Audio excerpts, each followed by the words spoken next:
sheri wanjye ko narinzi ko ari ahangaha ari he wabona atarahagera kambe mutegereje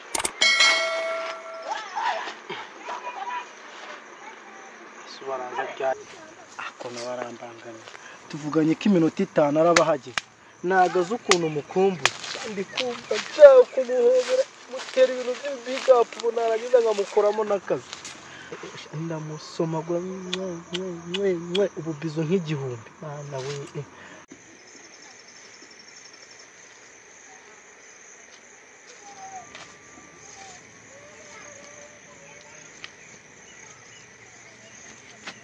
ariko ninde numva uri mu ishyamba ryanjye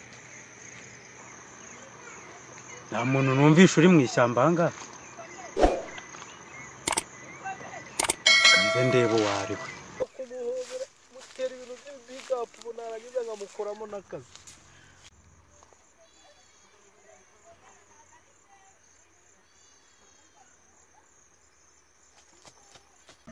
Mike amata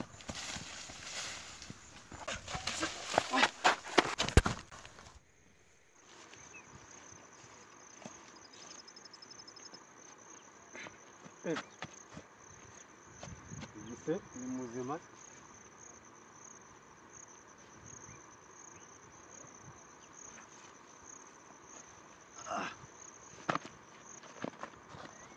muhaye imbaraga zanjye ariko ahise yiruka aransiga imbaraga zanjye nagiye kuzikoresha nabi imbaraga zanjye nazazikoresha nabi yica abantu cyangwa aniba cyakora n'ibindi bikorwa bibi kandi ari igihe murinzi w'igiturage ngomba kumuhira ndamukura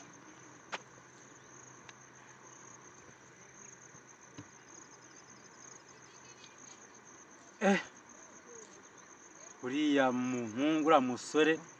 ashobora gukoresha imbaraga zanjye muhaye ngiye kumuhiga gasanga ari ibyeyisha abantu kuko imbaraga zanjye ubundi nagombaga kuziwiza umuryango umuntu wo mu muryango none umuntu muhaye simuzi sinze yaturutse wa muhungu wanjye ngo ni nduga yari kuva ari hehewe naranze kuzima none nzihaye umuntu nazi nabaye ako nanone yari yapfuye kandi ni umusore muto ahubwo ko ngiye kumushaka